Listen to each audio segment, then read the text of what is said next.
So in the late 1970s, there was a young newly married fellow from a suburb of Tel Aviv. His name was Hananya. And Hananya was planning on spending his first year that he was married with his wife, living a carefree, enjoyable life. But unfortunately, his father-in-law got really sick.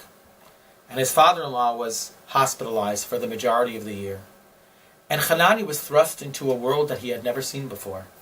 A world of medical care, hospitals, pain, patients, people struggling to hold on, people struggling to stay alive. And he noticed that there were people who were not being taken care of. Well, not by the hospital, but just by life. There was a young woman who was coming to the hospital regularly for dialysis. She couldn't even afford to pay for a taxi. She had to take a bus there and back. There was another family down the hall with a little girl who was sick, and the mom had a large, she was the mom of a large family, and she would spend the day taking care of her kids and then spend the whole night by her daughter's bedside, but she couldn't function that way. He said, someone's got to do something about this. So I think he took some of his wedding money and spoke to some of his friends.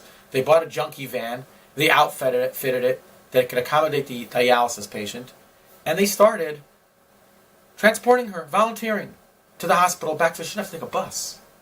And then Hanani himself told the mother, listen, 2 nights a week, you can stay home with your family. I'll make sure your daughter's taken care of. And the mother was so grateful. And the woman with dialysis couldn't thank enough. Fast forward to 2017.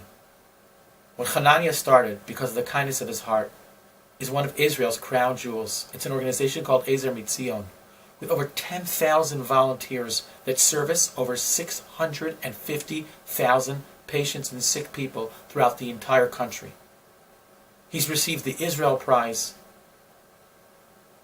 a PhD from some of the Israeli universities, but most importantly, he's received the satisfaction of having helped so many people. Now, I think it's fair to say Hanani is not different than me and you. I don't know that he's more talented, that he has greater leadership skills, but he did one thing that many people don't do. He saw something, he saw a need, and instead of walking away and continuing with his life, he did something about it. And he started with baby steps. But look, a few decades later, he has a mega institution that brings comfort and solace to so many of Israel's sick. Right after the Jews got the Torah at Sinai, God gives them a lot of laws. And it's interesting, they're not high, lofty spiritual laws. They're laws about interpersonal living, laws of responsibility, financial laws. Because when we live that way, when we live our life the way that we're supposed to, when we do what we're supposed to do interpersonally, amazing things could happen.